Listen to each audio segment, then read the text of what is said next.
I'm Lola Blanc. And I'm Megan Elizabeth. And we're the hosts of Trust Me, the podcast about cults, extreme belief, and the abuse of power. Now on podcast 1. We're real-life cult survivors. And we're here to tell you anyone can join a cult. If you've ever dived headfirst into a new self-help program, or believed wholeheartedly in a spiritual practice, or even just trusted someone with your life, guess what? You're just as susceptible as everyone else. No one is safe, especially not Megan. I'm the most susceptible. We want to debunk the myth that people who join cults are uneducated or naive or broken, because anyone can be manipulated by a narcissist or feel good in a new group they've joined. And we should know we both have been. Join us every week as we explore the world of extreme belief, talk to survivors and experts, and share our own experiences with cults and the abuse of power. Don't be fooled. You might be next. Get new episodes of Trust Me every Wednesday on Podcast One, Spotify, Apple Podcasts, and anywhere you get your podcasts.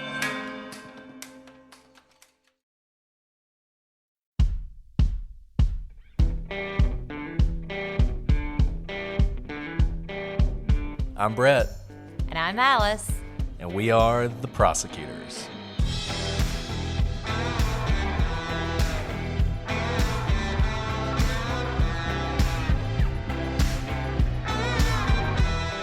Today on The Prosecutors, a Native American woman disappears and her family fights to keep the world from forgetting.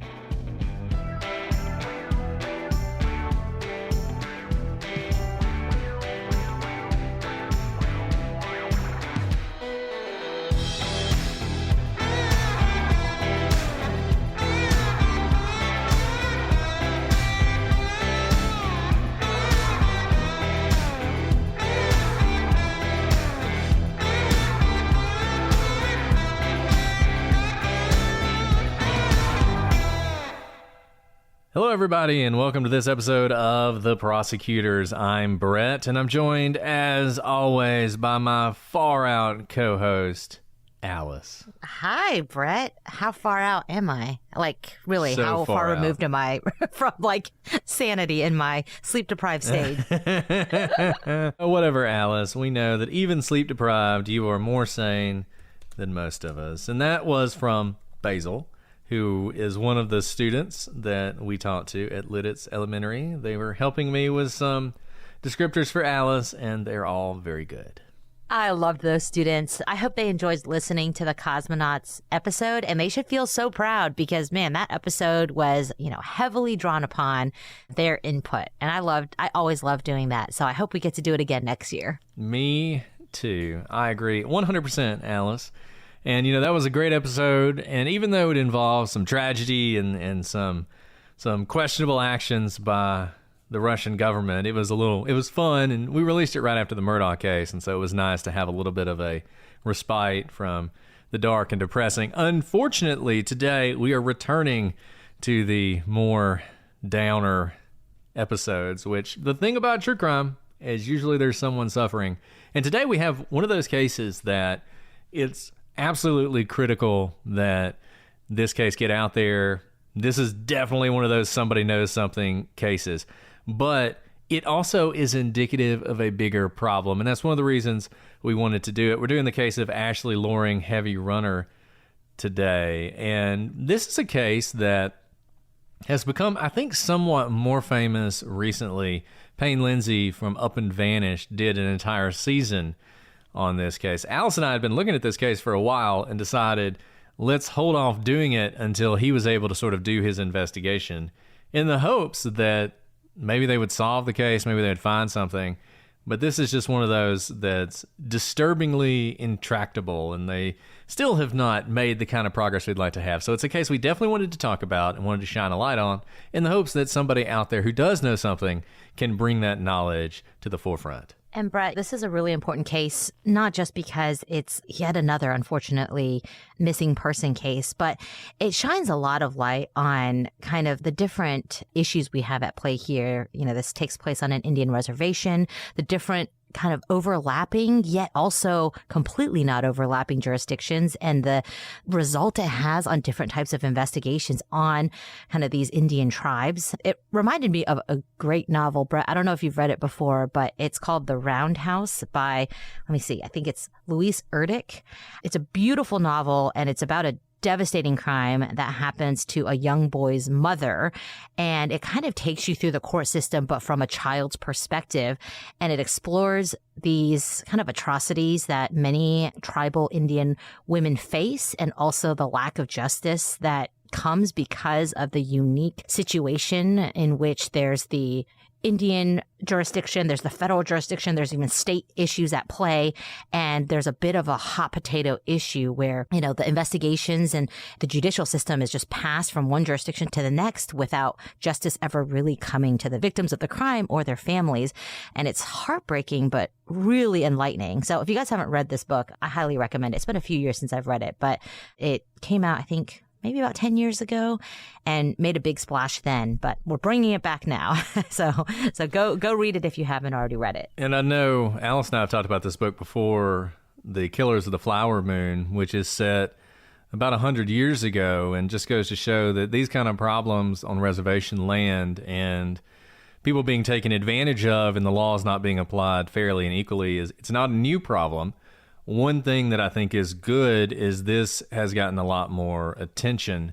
There's been a lot of focus on missing and murdered Indigenous women, to the point that there's a hashtag about this, and there have been some congressional investigations. We're going to talk about all that. We're going to talk about some of the legal problems, and they're interesting in a way, but just from a purely legal perspective, how all these different laws and different jurisdictions and different sovereigns compete against each other. But it's unfortunate that a lot of times people do fall through the cracks, and there is a real feeling, particularly on these reservations, that the strong sort of are able to lord over the weak and take advantage of them. And you see that in some of the statistics that we're going to talk about. And we always say every victim deserves justice, and we don't get all caught up like some people do on who are you focusing on and who are you talking about, because every case we talk about is important to the family and to the victim.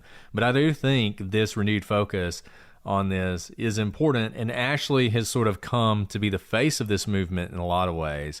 And there are a lot of people out there who are missing or they've been murdered, and those cases haven't been solved. And I will say, I think increased pressure in this area is important, and here's a reason why. A lot of people will ask us, wish you would cover more of these types of cases, and we would love to cover them, but we are not journalists and we are not investigators. And all we can do is take the publicly available information and look at it, digest it, analyze it, and tell you about it.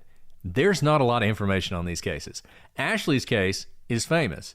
There's not a lot of information on her case. If you listen to Up and Vanished, when the season that covered Ashley ended, honestly, there wasn't a lot more information than what we already had. There's just not a lot out there. Mainstream media doesn't really cover these cases, and until they do, it's hard for people like us to shine a light on it. So I think the fact that people are putting more and more pressure on those kind of outlets to look at these cases will help. It's like a trickle-down effect. If there's more reporting, there's more information, it's easier for people like us to do it. So hopefully that will continue. But for now, let's focus on this case, and let's talk a little bit about Ashley. So Ashley Loring Heavyrunner was born November 23rd, 1996, on the Blackfeet Indian Reservation in Montana. Some of y'all, I just want to point this out. In the United States, Indian is still the term we use to describe Native Americans in the legal world. So reservations are Indian reservations.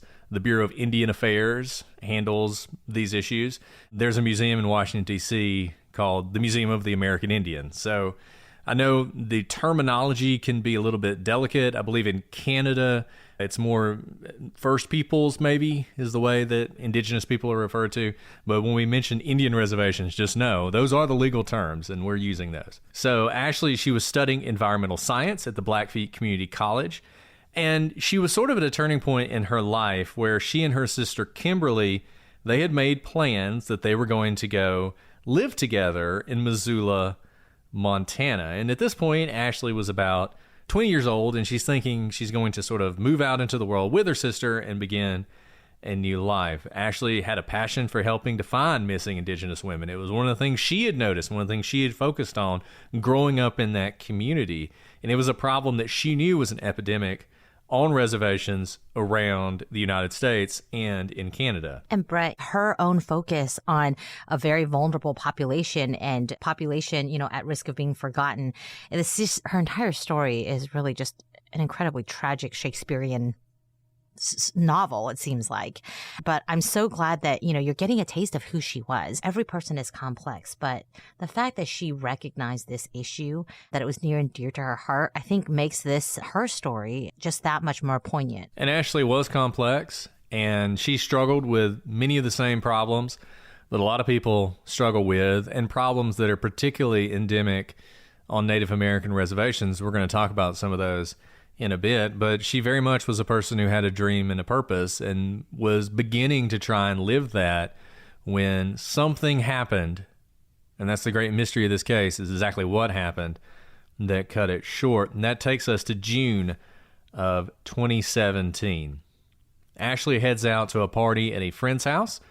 She'd even be seen on video, a video that was posted on Facebook, sitting on a couch, surrounded by beers and happy people, seemingly having a great time, like 1,000 other parties on 1,000 other weekends. But then Ashley seemingly disappeared.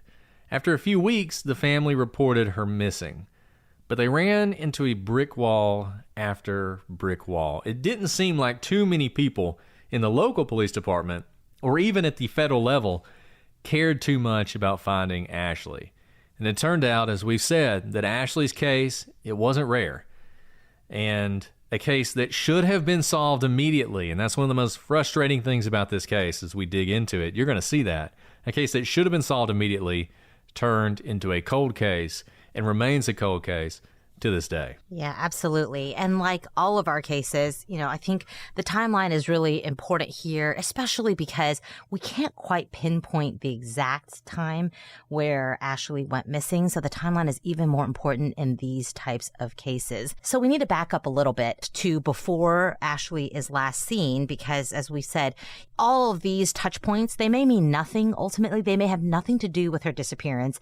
But when you have so little facts to go on, it's helpful to go back, a couple weeks around the time the person disappeared to assess their state of mind, assess their environment, assess what's going on around them, just to try and draw clues. So though this is part of the timeline, as we've said before, they're important because they are close in time to Ashley's disappearance, but ultimately they might not have anything to do with the story of why she disappeared. But we put it all out there in hopes that someone knows something. So listen closely, because you might have a piece of the puzzle that's missing in order to find her. So at the end of May, Ashley's mom left on a trip.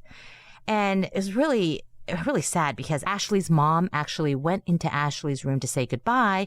And when she did that, Ashley asked to go with her. But her mom said, no, just stay with your grandmother. I'll be back soon. Ashley's mother has since spoken about that last time she saw her daughter and said she really regretted it. But there's no way she could have known that this would be the last time she would see Ashley. And there was nothing special about that conversation. Ashley just wanted to come with her, and this wasn't, the right time for her to come. And, you see this in so many cases. It is tragic, because those people carry it with them. We talked about the Murdaugh case and how Maggie Murdaugh's sister, she asked her sister, should she go to the property that day? She didn't really want to go. She wanted to stay on the beach.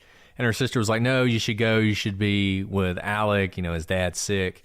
And so she did go, and she ended up being murdered. And her sister blames herself for that to this day. And like Alice said, you never know. Obviously, you didn't intend that, but we see this over and over again in these cases. And, you never know when this is going to be the thing that makes a huge difference in your life. And it's only when you're looking back on it in retrospect that you realize how important these kind of conversations were. And I think this is important too, because her mom is leaving and she's staying with her grandmother. When you're staying with someone you may not stay with all the time, they may not know your comings and goings as well as someone who is typically living day-to-day life with you. And so the fact that Ashley disappears while her mom is gone is, I think, a big factor in why we know so little about her disappearance. No one really knew anything was wrong until her mother came back, but we'll get to that. So on June 5th, 2017, Ashley reaches out to friends on Facebook Messenger to see if they could give her a ride into town. She packs a small bag and her grandmother watches her leave. Now remember, Ashley's 20 years old, so she's not a young child. She is staying with her grandmother, but we're not talking about someone who is so young that they can't go around town, unsupervised. So this is pretty normal, in fact, and appropriate because she's a young adult. A video later shows her at a party with others. And later that night, she sends a message to her sister, Kimberly, who she's very close to. But Kimberly's not in the United States. She is at this time in Morocco. And in this message to Kimberly, Ashley asks if Kimberly can send her some money. Kimberly says she can't, given that she's in Morocco, but she cares about her sister and asks if Ashley is okay. And Ashley responds that, yes, she's fine. On June 6, 2017, according to a man named Sam McDonald, Ashley joined him at his remote lakeside cabin. Sam claimed that she stayed with him until June 11th, so about a week. At that point, she asked him to drive her to a roadside pull-off to meet a man named V-Dog, who we'll talk about later. According to Sam, the two of them had been partying for several days straight. Sam passed out at that point, and when he woke up, Ashley was gone. I think it's worth noting here, when we hear this story, we do hear that she stayed with this guy, Sam, for about a week, and that he passes out and doesn't know what happens next. What's kind of implicit here, but I think it's important for the story, and it's not to denigrate anyone, not to denigrate Sam, not to denigrate Ashley. They weren't just hanging out at the lake, having a chill lake weekend. There were substances involved, and that factors into Sam not remembering things and also factors into what happened during those few days. We don't know exactly what it was, but I think it's fair to say that substances were involved. I don't know what substances, but something was involved. It wasn't just like a fishing trip at the lake. Yeah, and we're gonna spend a lot of time on that because I think it is an important part of this story. A couple things to point out. It is a lot of things came together to make this happen. Alice has already talked about that. Her mom is gone. She's gone on a trip. Her sister, who she's planning on moving in with, is gone. And as a matter of fact, the day that Ashley disappears is actually the day that her sister is coming back from Morocco. So it's even more striking. We have given you the story as it's often presented in articles online. I will say, if you've listened to Up and Vanished, you know that there's a tweak on this June 5th thing. There's a story that's told in that podcast that Ashley, before she left, she sort of runs into her dad's house and shuts all the blinds and says something along the lines of she saw something she shouldn't see and that maybe there's someone outside looking for her. And then at some point she leaves and she's never seen again. And I don't know exactly what happened here. The fact that she went to a party after this makes me wonder if that story is not based so much in fact as sort of a reimagining of what actually happened. The story that's been reported up to this point, to me, is much more realistic. That Ashley always intended to go to a party. She expected to be gone for a little while. She packed a small bag and asked for a ride into town and then went into town. I think that's more consistent. I think it's not impossible that she had, quote unquote, seen something she shouldn't seen, and maybe that has something to do with her disappearance, but I don't really think you need that to get to where we're going to get to, especially as you look at the facts of this case. So maybe that happened. It was the first time I'd ever heard that story. Maybe it happened. I'm not sure. On Sam, we're going to talk about him. We're going to talk about V-Dog. This is a case where it is possible that Ashley was kidnapped and killed by some random person passing through the reservations. Absolutely possible. Unfortunately, reservations are the kind of places that predators like to go because they know all the problems that we've talked about. But I think it is likely that one of the people we're going to talk about probably knows what happened to Ashley. We can't know that for sure, obviously, but she was with some people for a lot of time. And after she was with those people, she disappeared. And these people have been the focus of this case, and I think they'll remain the focus of this case for good reason. So that brings us up to June 6th. As Alice said, you got Sam. We're going to talk more about him and these days they spent together. He says that he drops her off, and then this other person picks her up. at that point, basically, that's the last sort of solid thing we have on this. At this point, Ashley kind of goes missing. 2 weeks later, someone says they saw a young woman running from a vehicle on Highway 89 on the reservation in a desolate area surrounded by swamps and forest near the town of Babb. When you initially hear this, you think, okay, that seems like a crazy sighting, number one. Number two, you wonder if this person immediately reported that, because it seems like something you should immediately report, but little unclear about when exactly they did this. We know that they believe they saw this the same night, June 11th, is when they saw this happen. So the same night Ashley goes missing, they see this person sort of running from a vehicle in this area. It takes a couple weeks for that to get reported, but that's what they saw. You might think initially, what are the chances that's Ashley? And unfortunately, that's probably not a question you shouldn't ask, because as we've said, there's so much violence going on in this area, and there's so many women being targeted, and there are so many reasons this could be happening. This could be something as simple as a quarrel between two people. But given the fact that it happened the very night that Ashley disappeared, this was something people focused on, and there was a search in this area to see if they could find anything related to Ashley, and wouldn't you know it, they did. A gray sweater was found that matched one belonging to Ashley. In addition to this sweater, there was also a pair of red-stained boots that were located. And these items were not only near where this person saw a woman matching Ashley's description running, they also weren't that far away from Sam McDonald and his cabin. So you would think, okay, great. We now have some evidence, some red-stained boots. There might be some blood on those. Man, we're going to find out so much information. And so these items were given to the authorities, who promptly misplaced them, which is exactly what you would expect. Now, fortunately, in the years... I mean, that's just so sad, Brett. It is sad. It is sad. Fortunately, in the years since, they have found these items. But it's unclear if any testing's been done, if anything happened to the items, and sort of the intervening time period that's going to prevent them from being useful in this case. This is one of those areas where we have this sort of black box, and we don't know as much as we would like to know about this case. Obviously, we hope these items are being tested, and you would hope they lead to something.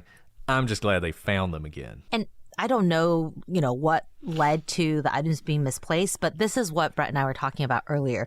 There are lots of chain of custody paperwork that you have to do in order to mark all the evidence that you collect.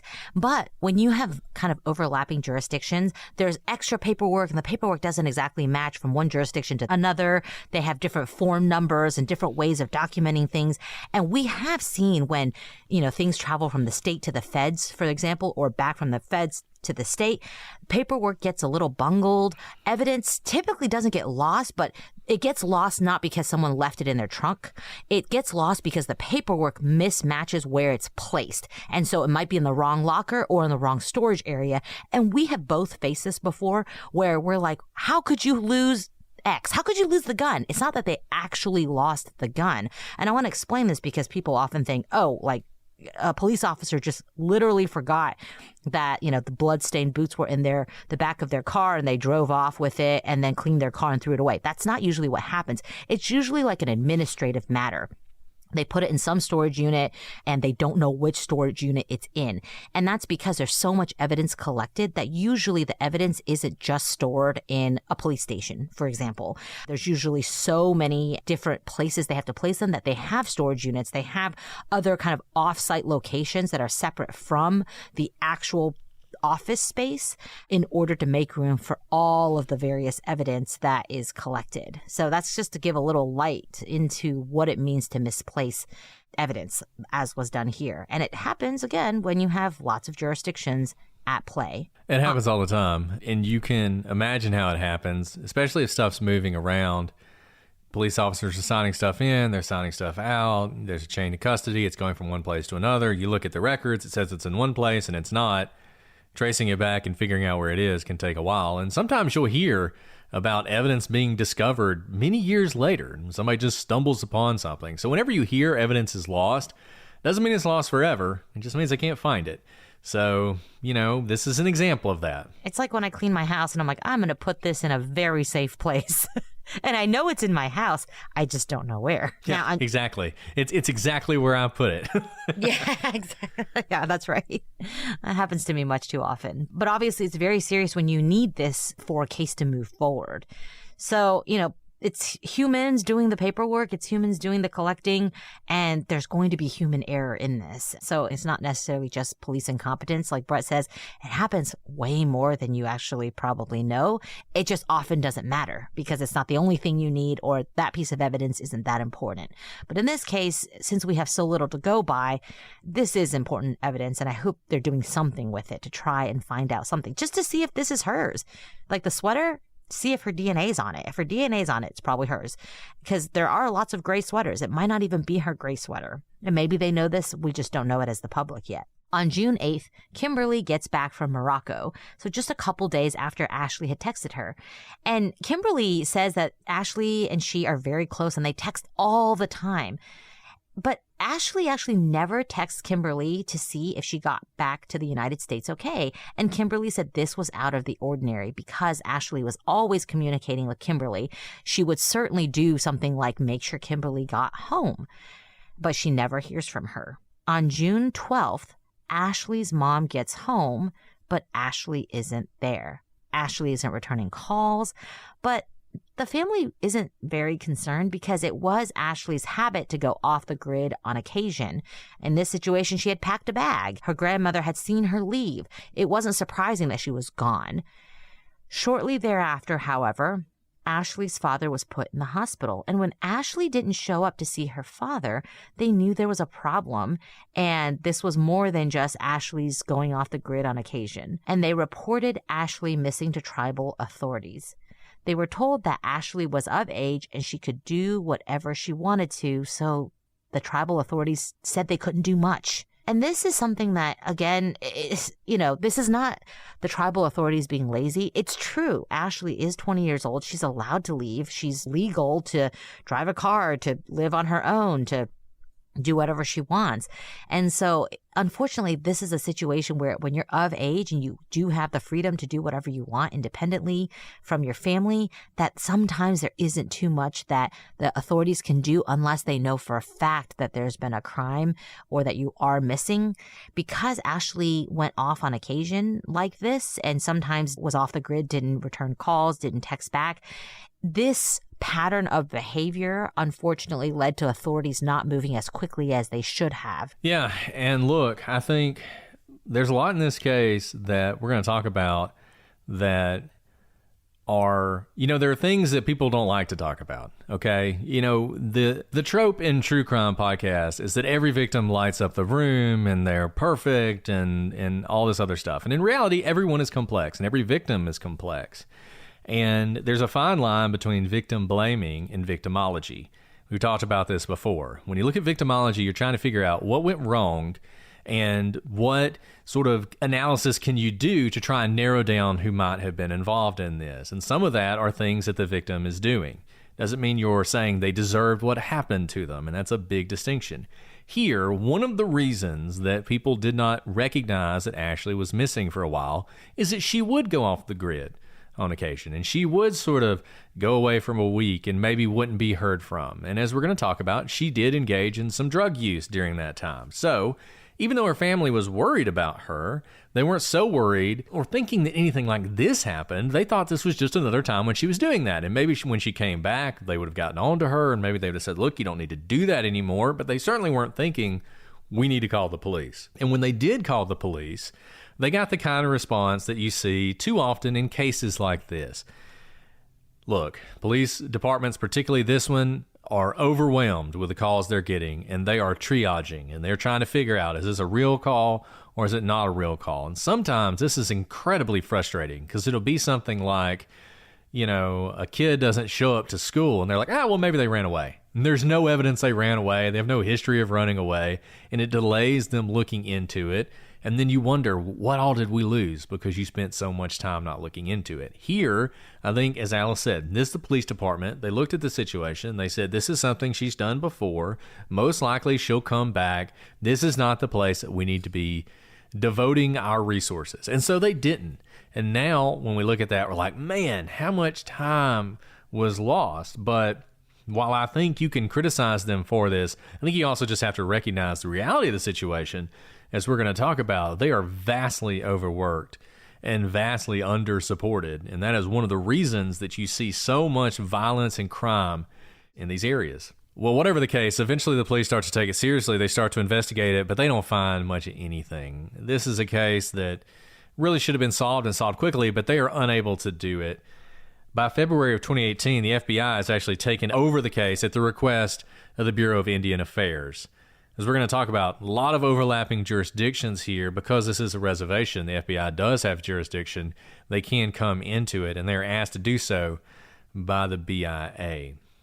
Ashley's family, they are looking for her this whole time. They're not waiting on the police.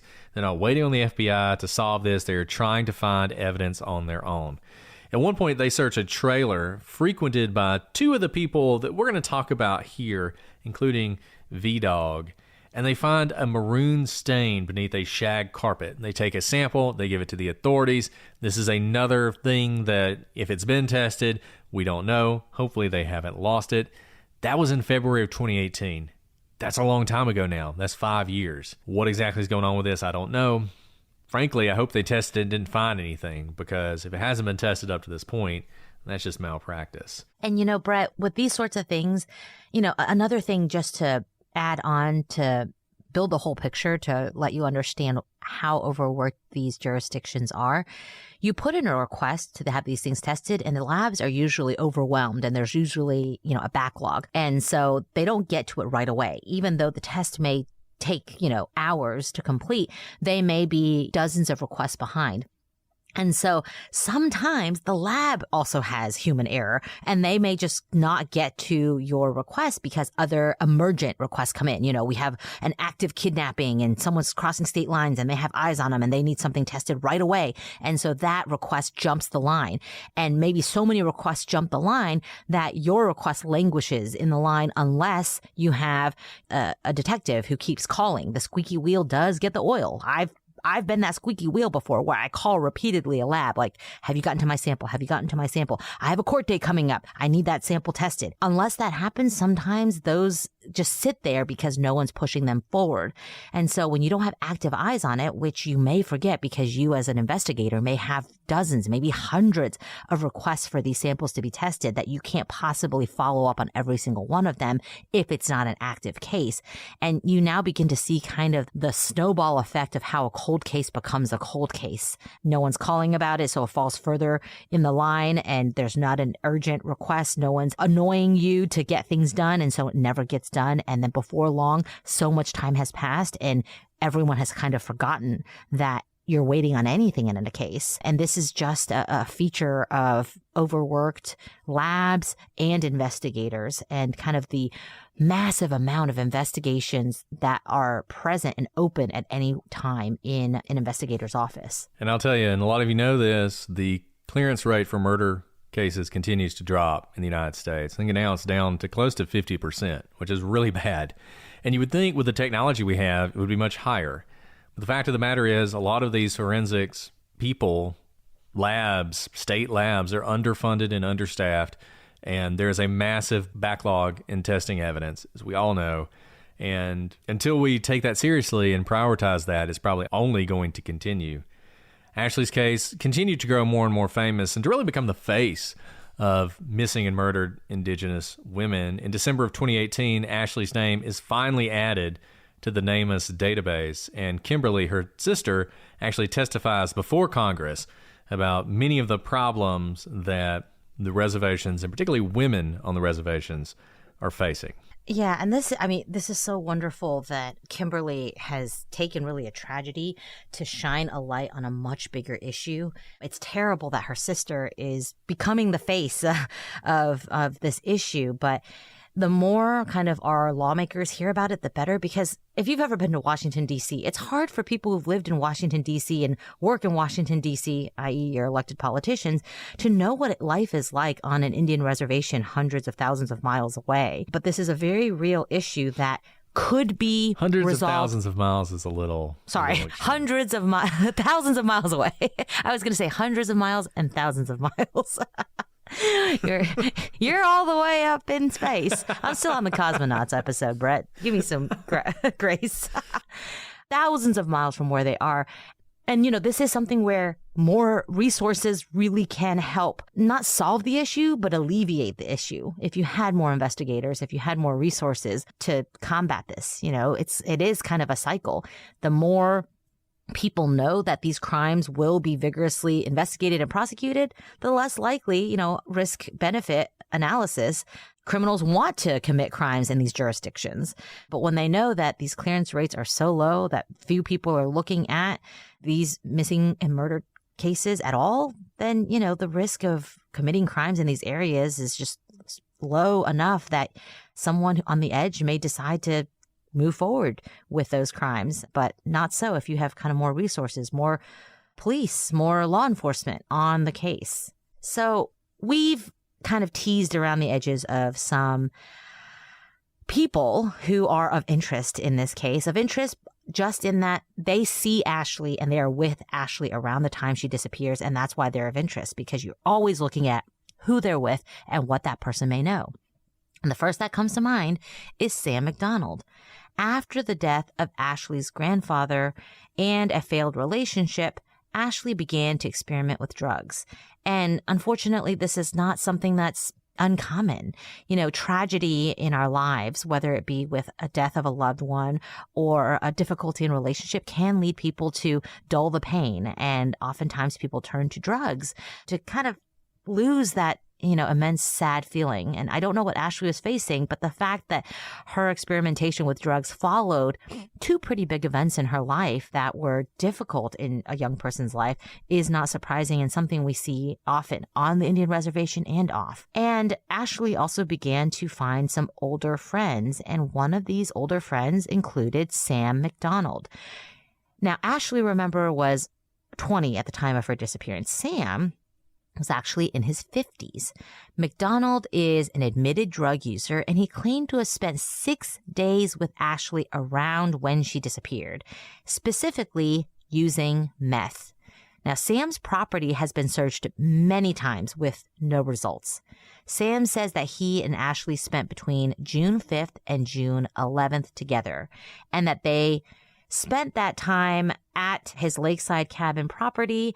This is really interesting because what day does Ashley's mom come home? The next day, June 12th. And the only person that can really put Ashley at Sam's cabin is Sam. And that's a lot of days, 6 days. So we really don't have any independent corroboration that she is there versus somewhere else. And if Sam is using meth, even if Sam is telling the truth, he may not have a great grasp on time. Whatever the situation there. At some point, Sam says that he does give Ashley a ride to somewhere on the road where she met up with V-Dog, and that was at the request of Ashley. And while waiting on V-Dog to show up, they're kind of sitting there idling. Sam, who had been up for 6 days straight on kind of a drug binge, passes out. And he says he remembers nothing from there. So in his telling of the story, he's in the car with Ashley, waiting for V-Dog to show up. But before V-Dog shows up, he passes out. And the next thing he knows, Ashley is gone. Angi has made it easier than ever to connect with skilled professionals to get all your home projects done well. If you own a home, you know how much work it can take. Whether it's everyday maintenance and repairs or making dream projects a reality, it can be hard just to know where to start.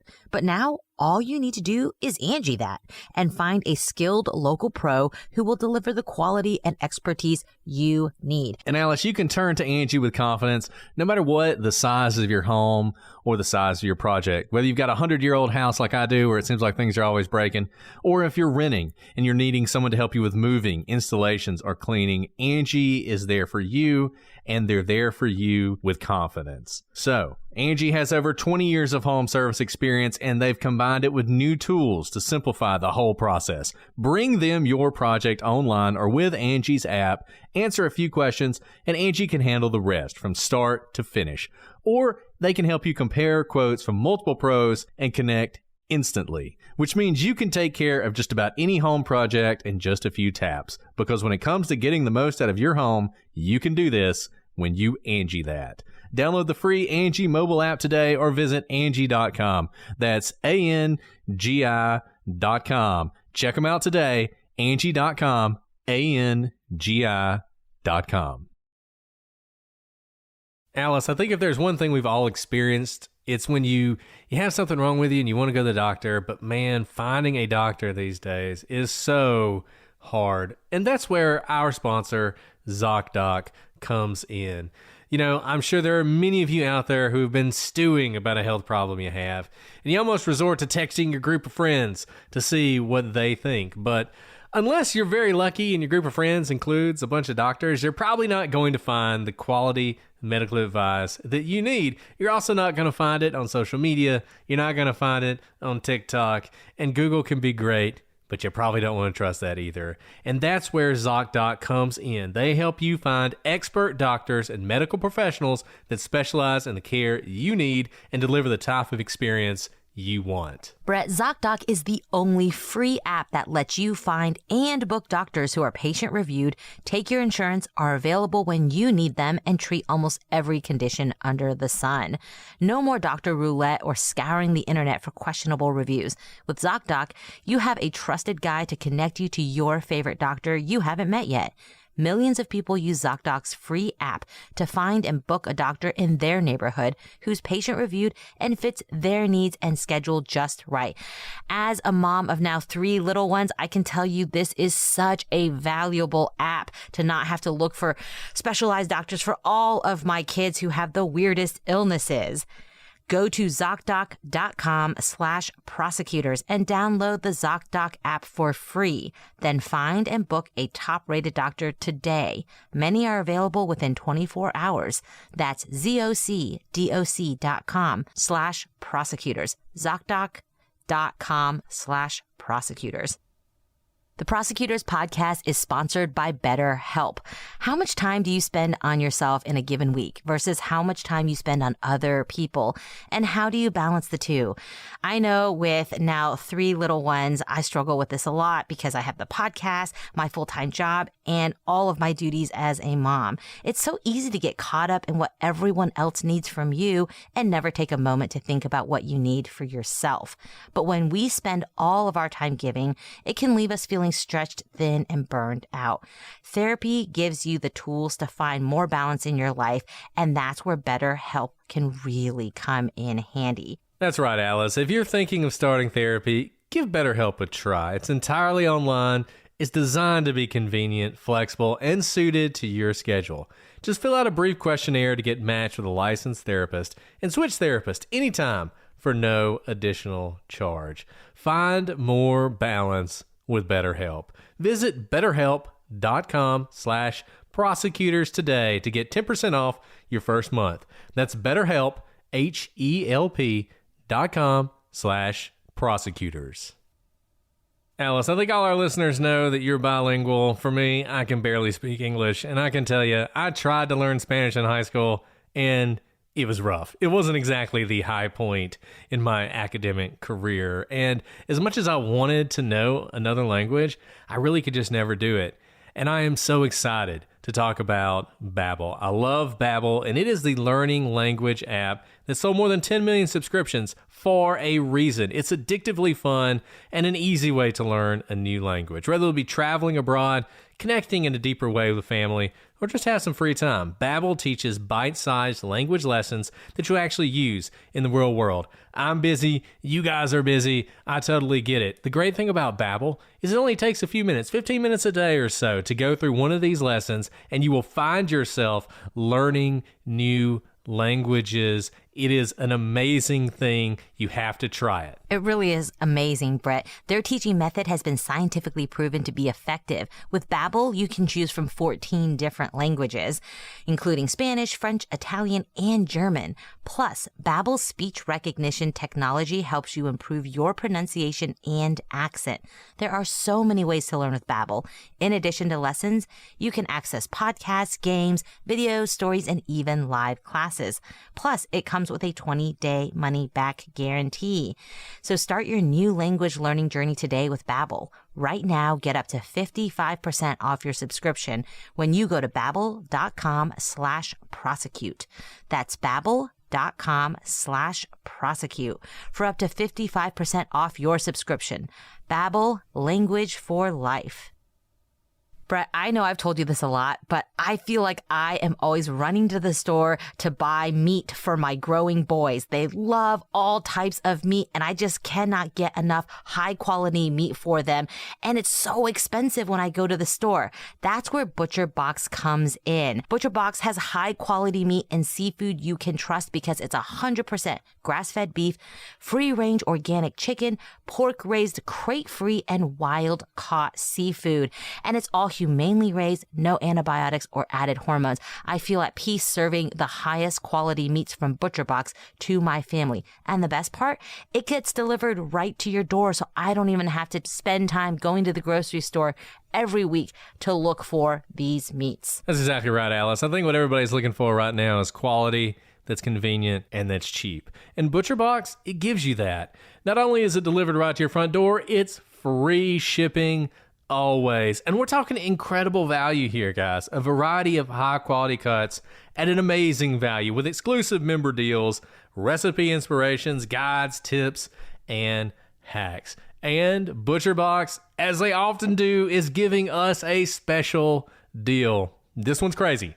Sign up today using code PROSECUTE to receive ground beef for a year plus $20 off your first order. That's 2 pounds of ground beef free in every box for a year plus $20 off your first order when you sign up at butcherbox.com/prosecute and use code prosecute. What are you waiting for, guys? Get that ground beef delivered straight to you. Sign up today, butcherbox.com/prosecute and use code prosecute.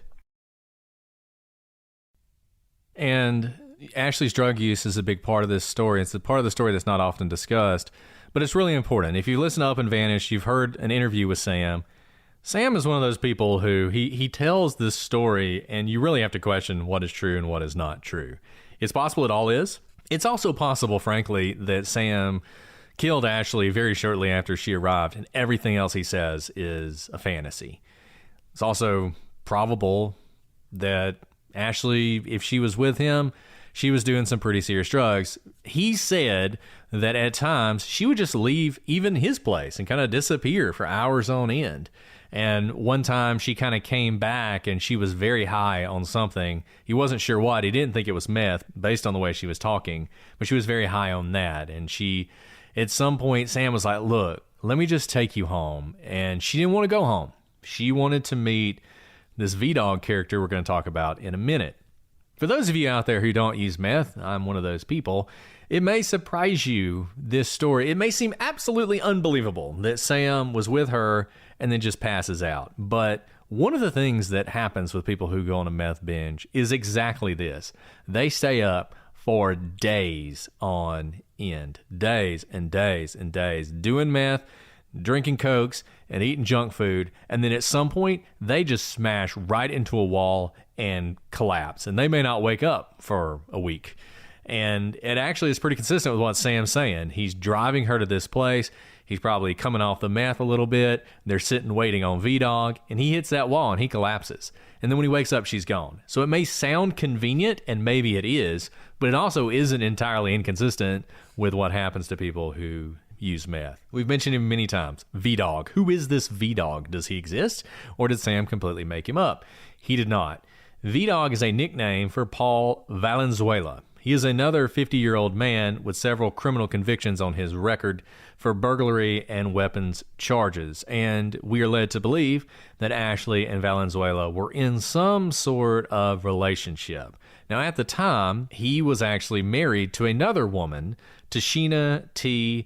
Running Crane. Now, Tashina T. is not a random person. She is actually Ashley's cousin. And it was their trailer that we mentioned earlier that the family was searching when they found the stain that could be blood or could just be a stain. What we know for certain is that a month after Ashley went missing, T filed for divorce. Now, Sam says that T and Paul know where Ashley is. That's sort of his position. In a YouTube video posted in September of 2017, T can be heard saying that Paul has Ashley and everyone knows it. And Paul is trying to set her up. They obviously don't have that great a relationship. After that, they actually reconciled, and T said that she and Paul were in Seattle when Ashley disappeared. Now, what's interesting, though, is that they have since had a falling out yet again. And now T says that they were in Seattle, and that at some point, Paul actually kind of leaves her, and she doesn't know where he goes, and he disappears for a while. Now, Venezuela was helpfully under court-ordered supervision at the time of the disappearance. As we said, he's had several convictions on his record. And on June 9th, 2017, which is 2 days before Sam says that Ashley disappeared, Valenzuela informed officials that he was actually going to be coming back from Seattle to the Blackfeet Nation to pick up some of his belongings. So that's pretty interesting, right? This sort of confirms a little bit of what T's saying. Yes, they went to Seattle, but it doesn't actually give him the alibi that they had said he had before. And in fact, he had told officials that he was going to come back to the reservation. Now, you may be thinking, if he was going to do that and go murder somebody, he probably wouldn't tell the police, hey, I'm going back to where the murder's going to occur. Obviously, if there was a murder, it wasn't planned. It was something that just happened. So the timing works out pretty well. In October of that year, he would actually receive a 20-month sentence on weapons charges. I believe he is now out. The home of T and Valenzuela has been searched by law enforcement on multiple occasions to no avail. And like so many other things in this case, this, while tantalizing, up to this point is a dead end. And it's just, I mean, with both of these men, Sam and Paul, the dates are just, they're all intertwined and they're all likely stories and they're all a little bit suspect because with Sam, you know, he sees Ashley until conveniently the day before Ashley's mother realizes she's missing. Same with Paul. He is in her life. He's not some made up person that Sam just made up. So Sam knew enough about Ashley's life and kind of her goings on with other people. And you can see how T is not going to be a very reliable narrator because we do, at least through rumors, know that there may have been some sort of an affair happening with T's own husband and Ashley. That would make anyone furious, understandably so, especially when you are first angry at, you know, your husband and then you try to protect them. We see this all the time, especially with rocky relationships and witnesses. We will have oftentimes a woman who is on the government side. They want to testify to put their former lover in prison for some heinous crime. But then in between the time that they come in and say they want to be testifying witness and the time that court happens, they've reconciled with their now lover and they no longer want to testify against them and they want to protect them. And if they take the stand, they may tell lies or at least a story that's inconsistent with what they told law enforcement previously. And it kind of ping-pongs back and forth. And it's a very fraught situation. So, you know, what's happening here with T and Paul's stories and how they're changing is actually, unfortunately, very consistent with what we've seen with witnesses. And they may know more. I think they definitely know more, right? We just don't know what it is. Yeah, exactly. And you can see why this case is so frustrating because you've got these three people who are obvious suspects for different reasons. You have Sam, who admits to being with her immediately before she disappeared, and in fact spending a few days with her. You have Paul, who Sam says is the person he connected her with afterwards, who she also was in a relationship with. And you have Paul's ex-wife, who might not have been too happy with the fact that they were in a relationship. And you just think, if there had been any investigation done into this case, any competent investigation, surely they would have found some evidence to either rule these people out or rule them in. Were people's cell phones dumped? Did they do any kind of forensic evaluation of what was happening with pings? Was there a geofence? These are all questions, the answers to which are probably no, unfortunately. And unfortunately also, a lot of that evidence is probably just gone now. I just feel like if they had done any kind of investigation here, this wouldn't be a mystery because it feels so solvable. None of these people are master criminals. And like I said, I think they either would have been ruled out or ruled in really quickly had there been a good, competent investigation done. And, another thing that this is why we think it's really important to talk about Ashley's drug use, not because it's, an indictment on her character, but rather when we, law enforcement, hear of someone who's been on, say, a meth binge for 6 days and then they are not answering calls, oftentimes law enforcement thinks, oh, the person is just maybe passed out somewhere. They're not actually in danger. They have passed out because of their own drug use, and we're going to actually focus on this kidnapped child instead because, we have leads on that. We know where to go in that investigation. And so I do think it's very important here to recognize the vulnerable population. Ashley didn't want to be where she was. She obviously was advocating for women in her exact position. And she probably even knew that she was in a more vulnerable position because of the fact that she was a woman, that she was living on an Indian reservation, and even with her drug use. And so she knew these things, and yet with her advocacy, it still kind of didn't break through to law enforcement. And I bet you someone got the call and probably was just like, oh, just another girl. Hi, she'll turn up somewhere. They didn't think that it was going to lead to where we are today, which is that we have no leads and she is still missing to this day. Now, we've talked about this, but let's talk a little bit more about the epidemic of missing Native women, because what's happening when we say that there's an epidemic of this population? In 2016, there were nearly 6,000 Indigenous women reported missing. That's only the ones who were reported. Only 116 of these were logged in the National Missing Persons Database, according to the Urban Indian Health Institute. In Montana, although Native American women make up only 4% of the population, they account for 30% of the missing. The murder rate for Native women is 10 times higher than the national average and the third leading cause of death. The Bureau of Indian Affairs is responsible for investigating serious crimes on the reservation, and because the tribe is a quasi-sovereign, it's empowered to arrest and punish its own tribal members. But tribal officers cannot arrest non-tribal members who commit crimes in Indian country. Let that sink in for a second. They can only arrest their own tribal members. In other words, a non-tribal member, like you or me, Brett, if we're driving through Indian country and we commit a crime, murder, something really serious, the Bureau of Indian Affairs cannot arrest us, even for such a heinous crime, because we are not tribal members. I mean, that is like the loophole that swallows all of this. I mean, there's a beautiful description of this in the book that I mentioned at the beginning of the podcast, The Roundhouse.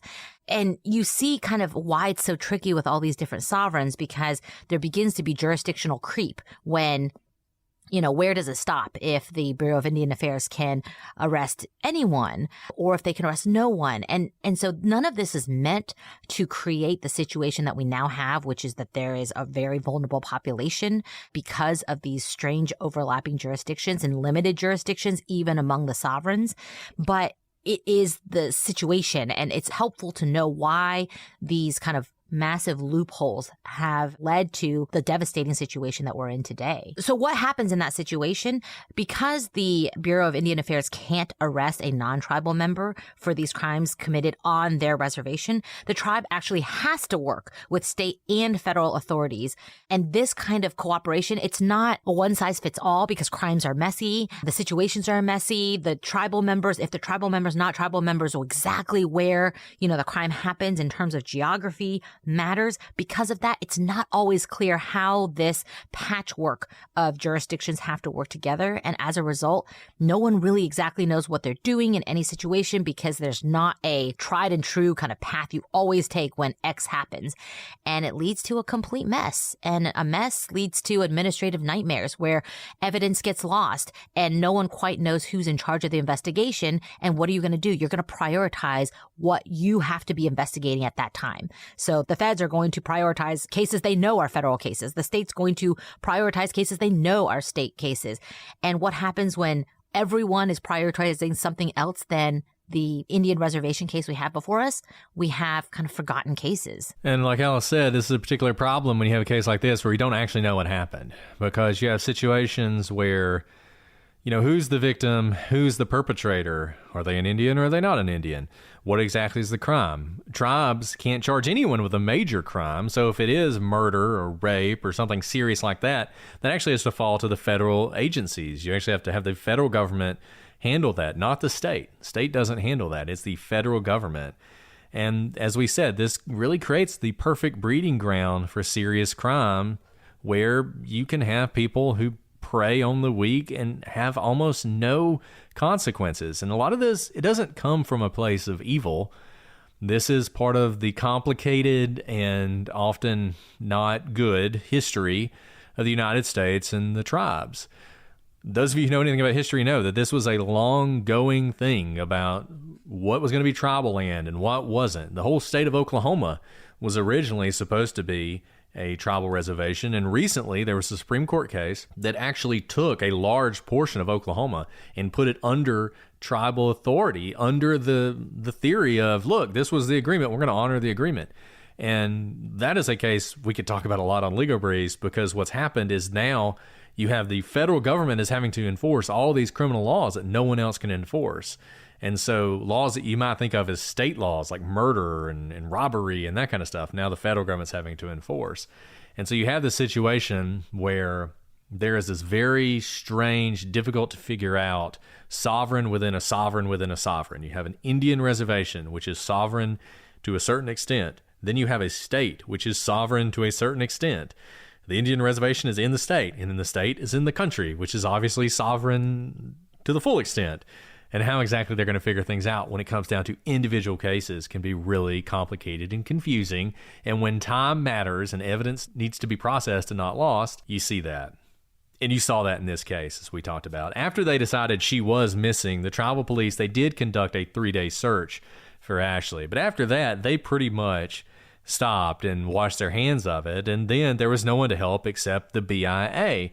It took them 2 months to start investigating Ashley's disappearance, a massive amount of time in any case, but in particularly in a case like this. The problem for them, the reservation we've been talking about covers 1.5 million acres. For point of reference, that is larger than the state of Delaware. Delaware is not a huge state. It's still bigger than the state. They have 17 officers to cover that entire area. I'm going to go out on a limb and say the state of Delaware, small, wonderful state that it is, probably has more than 17 police officers to enforce the law. So that's the kind of situation and the manpower overload that they're looking at. And when you realize these facts, we start off with this case saying, how is this case not solved? This case should have been solved. Well, there's your answer. The answer is there's no one to solve it. And there was no one trying to solve it. And that puts us where we're at with a case that a young lady has been missing for 6 years, and we're no closer to finding her or what happened to her than we were when it started. Man, when you put those numbers, they're so stark. 17 for that amount of space. And also you add on kind of unfortunately, our Indian reservations are also riddled with drug addiction problems. And that also goes back to a long history that we can go into in another episode.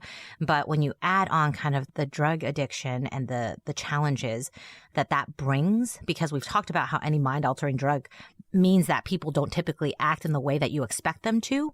And so a typical missing person, maybe there's like a typical path you'll follow to begin your investigation. But when you add mind-altering drugs, everything kind of goes to the wind in terms of what is common or what is expected or what is, rational to be doing in that situation. And that's just so difficult for such a small force to have to to contend with. So let's go into theories then. The first one is a very obvious one, is that Ashley disappeared on her own. As with any missing persons case, it's possible that Ashley went off on her own. Now, there were sightings of Ashley as far away as Washington and New Mexico, but none of those panned out.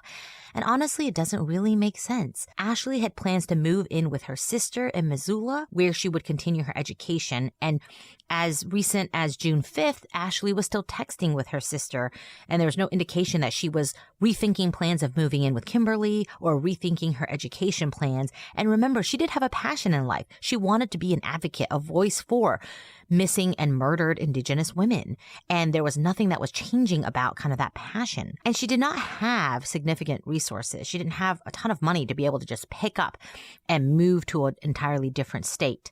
And it's hard to imagine how she could pull off a disappearance without those resources and having been around people. She had her grandmother. She had her mother who was going to be back within the week. She had another sister who was home with her, a younger sister. She had Kimberly who was coming back from Morocco. All these people were connected to her. She wasn't someone who was a loner and completely disconnected from friends and family. In fact, she was very connected.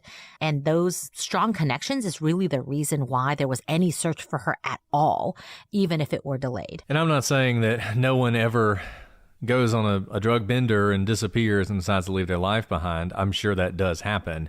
But I think that's usually just more of an excuse that's used by people in police departments, unfortunately, who don't want to investigate a case. And they're just like, oh, well, she probably just decided to go off and start a new life. She probably went with her drug dealer somewhere or something like that. That didn't happen here. If she went somewhere, she was taken there. And I think that's pretty clear. She would have come back. If she had just gone and done a lot of meth and then sobered up, she would have come back. She wouldn't have disappeared. And she certainly would have come back by now. Now, another option is that she was trafficked. As I said, if she went somewhere, she could have gone with someone else. Now, human trafficking is a problem. It is often used really in kind of ridiculous ways to provide a solution, a possible solution to a case in which there's no way it's human trafficking. Human trafficking is not you're walking down the street and somebody rides by and throws you in a van and then traffics you. That's not how it works. In reality, it is the trafficking of people who are in vulnerable positions. Oftentimes, they're people who are looking for work. Maybe they're in the country illegally. They are trafficked by people who move them around the country to do different jobs. Oftentimes, women in that situation can also be prostituted. And that also happens with people who are homeless or are seriously addicted to drugs. I mean, that's where you see this a lot. And that's when you see prosecutions of human trafficking, those tend to be the victims that you see. Brett and I have seen these cases and we've had them go to trial where the victims, when you see them on the stand, I mean, it's a very difficult situation. And especially when it comes to young women and drugs, it may start out as a situation where they will do anything for their next high. And so these usually men, pimps, kind of take advantage of it. And at first it's a friendly relationship. They're not being trafficked. They're just a friend helping out another friend. You can allow me to sell my body to another man and you get to keep the money, but pimp, you get to give me my next high. But then the situation gets worse and then all of a sudden the woman is not allowed to leave and they are both addicted to the drugs and they have no resources because usually the pimp takes everything of theirs, their phone, their money, their earnings. They have no earnings, the clothes on their back or no clothes. We've had this situation where victims, when they're asked, why didn't you run away? They said they were literally naked in a hotel room. They couldn't go anywhere without being naked. And that was a control mechanism to keep these trafficked women there. And it just builds on itself. And these women are usually kept on high amounts of drugs so that they can't run away, so that they can't think clearly for themselves. And they can't make sense of right or wrong. Even if they typically did drugs on their own, they are kept at such an altered state in order to control them that being trafficked snowballs. And then all of a sudden we're talking about years where they are under the control of someone else who has utter control of their mind, body, and soul. And trafficking has been a problem on the Blackfeet Reservation. We know that. So this would not be something entirely unusual, particularly you add in the drugs, and it's certainly possible that Ashley was trafficked. Now, the problem is it's almost impossible to trace something like this. If she were trafficked, we won't know unless she's picked up somewhere by law enforcement or, unfortunately, if they find her body. There's not much evidence that she was trafficked, though her family has heard rumors that she had been shipped off to Washington. Seattle comes up a lot in this story, and you have to wonder if, in fact, that's what happened. And in some ways, as awful as that would be, it's probably the best outcome because it means it's possible that Ashley could be found alive at some period. And, man, the horrors of trafficking, I think, cannot be overstated here. And this is just a PSA because you might be helping someone, you might be helping Ashley directly, but if you see a situation where you think trafficking is happening, and it happens really everywhere, unfortunately. It happens not just at places like the Super Bowl, where there's been a big publicity push for people to recognize trafficking in those high traffic areas where a lot of people are coming in from all over the world or all over the country. But they happen in seemingly small towns, and you'll see them and you'll notice them because it's usually women who are staying very close to someone and they're not allowed to make their own choices at all. And if you see something, just go ahead and call it in. I mean, worst case scenario, you've created an embarrassing situation, but maybe you are saving someone's life as well. Because often people don't recognize they're being trafficked until it's too late, especially if we're talking about vulnerable populations, young women, like underage women, or women who are, again, in altered states. So there's that. Now, another theory, of course, is that Ashley died of some sort of accident. The area in which the sweater was found was rugged, it was swampy, and possibly dangerous, especially if you were on a high. It's possible that after Sam passed out, maybe Ashley was tired of waiting for V-Dog and decided to walk, but she ran into some sort of trouble, whether it was nature or it was someone who wanted to do her harm. But other than that, the sweater and possibly bloody boots that we don't even know are tied to her, there's really no evidence of some sort of natural occurrence. So this is a possibility because, of course, we haven't heard from her, so it's possible she just is dead. We don't have much to go on. And I think the same can be said for a theory we talked about earlier, which is that this is some sort of random attack. Serial killer, just a random killer. It's obviously possible that Ashley was attacked by some random person. We've talked about how dangerous this area is. It has a high crime rate. There are a lot of people who don't think the law applies to them. You add in the drug trade with Ashley's involvement in drugs. You can't rule it out, but there's no real evidence of it, and it seems much more likely it was someone she knew. This area in particular, everybody talks, and I gotta think, if this were a random person, someone would know that, and they would have flipped on them by now, particularly given how famous this case is. I think this was somebody, if Ashley was killed, it was someone she knew, and they're keeping it a secret because they don't want to be punished for it, and that's sort of the most likely outcome. And I think that's right, Brett. I do think that whatever happened to her, I don't know if it's trafficked. I don't know if she's no longer with us. Someone she knew probably had something to do with this. As we've discussed, there are people whose names have surfaced as possible suspects. Still, other than some strange statements, there's really no evidence tying any of these people to a crime. It's just as likely that Sam, Paul, and T have simply used Ashley's disappearance to get back at each other, and even if they have no real involvement in the case. But as we've mentioned before, their stories all could very likely be bad alibis or good alibis. And there have been searches and investigations into them, and so far they have been fruitless. But the fact that she was enmeshed with people at the time of her disappearance, I think makes it more likely than not that whatever happened to her, it happened in conjunction with someone she knew. In other words, somebody knows something and they're not saying anything. With all that said, if there's anything that you've heard today that triggers your memory, maybe you are driving through this area, maybe you have a friend of a friend who was at a party with Ashley, maybe you know something, and no matter how small it is, it might just be a piece of the puzzle, even if you don't think it's going to solve the case. If you know something, you can call the Blackfeet Law Enforcement Services at 406-338-4000. or the Browning Police Department at 406-338-4000. Well, those are the same number. Yeah, you get them both. It's the same. They're running out of the same building. Gosh, there you go. There you go. So those are the same phone numbers because they run out of the same building. Doesn't matter who you reach out to them. If you don't feel comfortable calling them directly, send us a note. We'll pass along the message.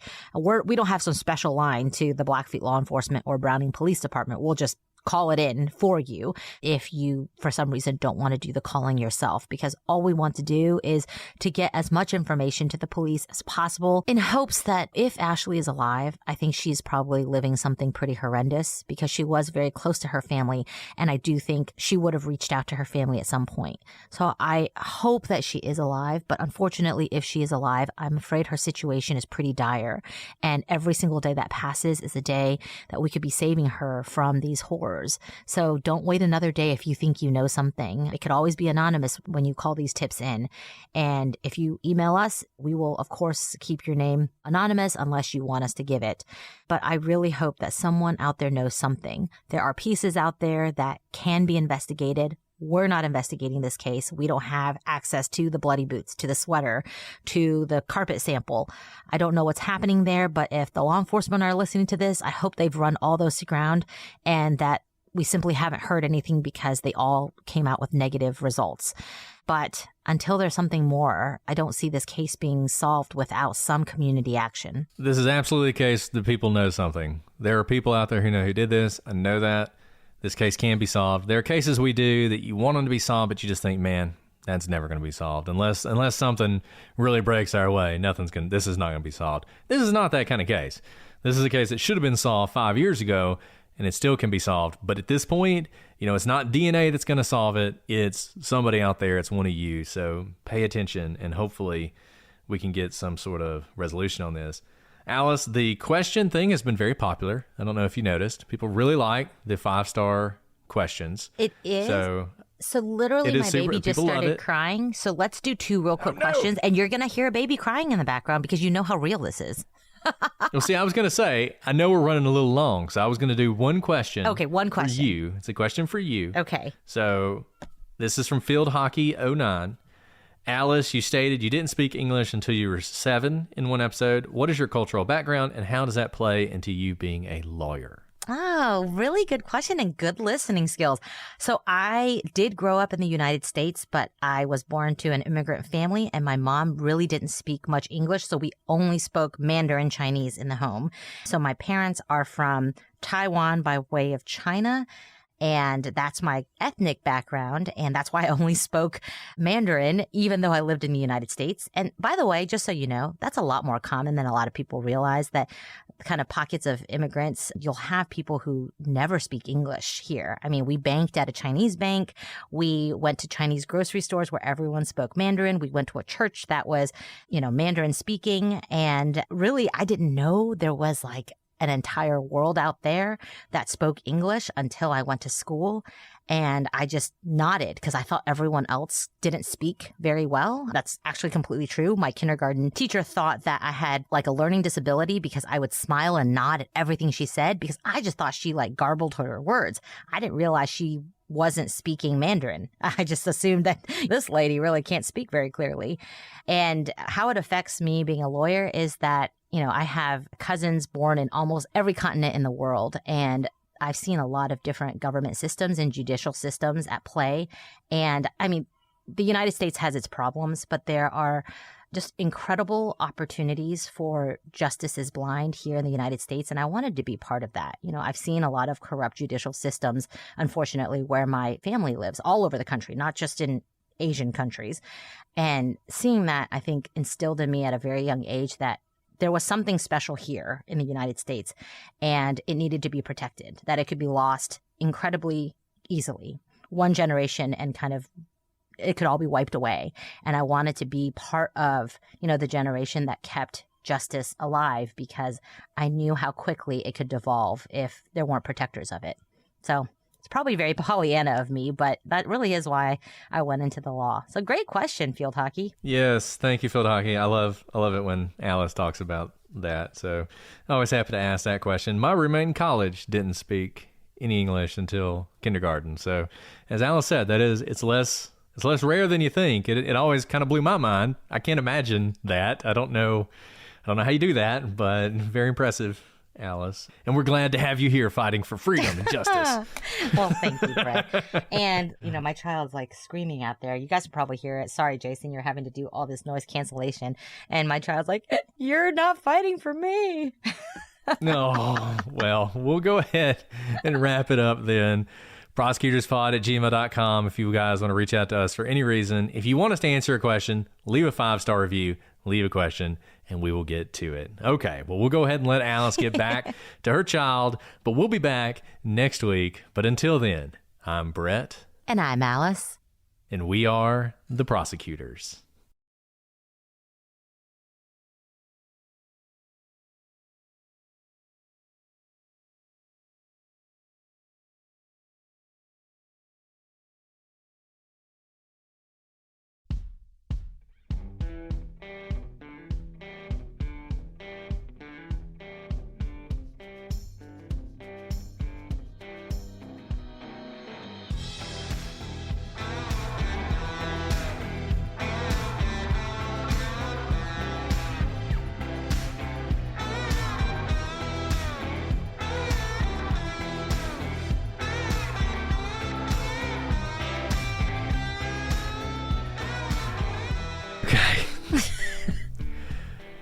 Here we go. It's nice to have you back, Alice. I've missed you. Okie dokie. Here we go. You ready? Here we go. Here we go. Okay. A gray sweater was found that matched one belonging to Ashley I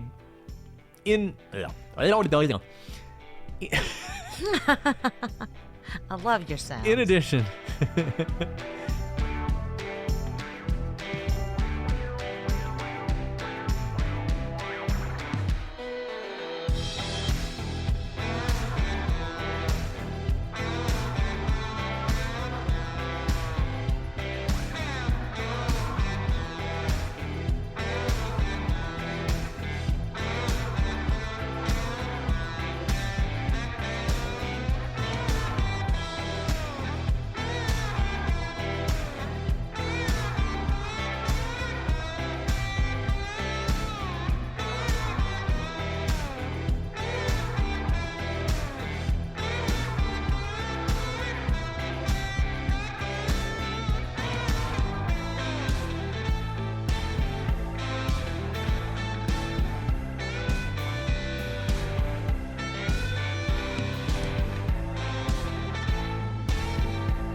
you just relax. Right. Do not stress out. You're the You're best. stressed out. I am stressed out. Stressed out, I 'Cause can don't- tell. Well, I don't want to, I'm a slacker. I'm sorry. I can't remember. What do I, adjectives? What do I even call this file? It's been so long since we've done this. Superlatives.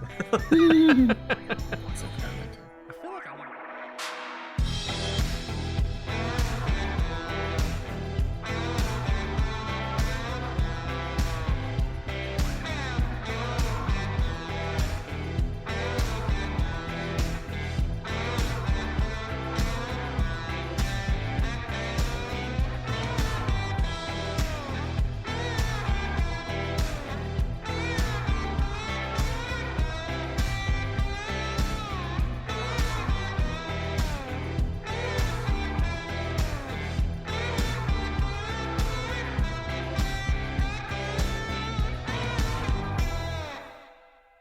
See what's streaming free all month long during Amplify AAPI Voices on Pluto TV.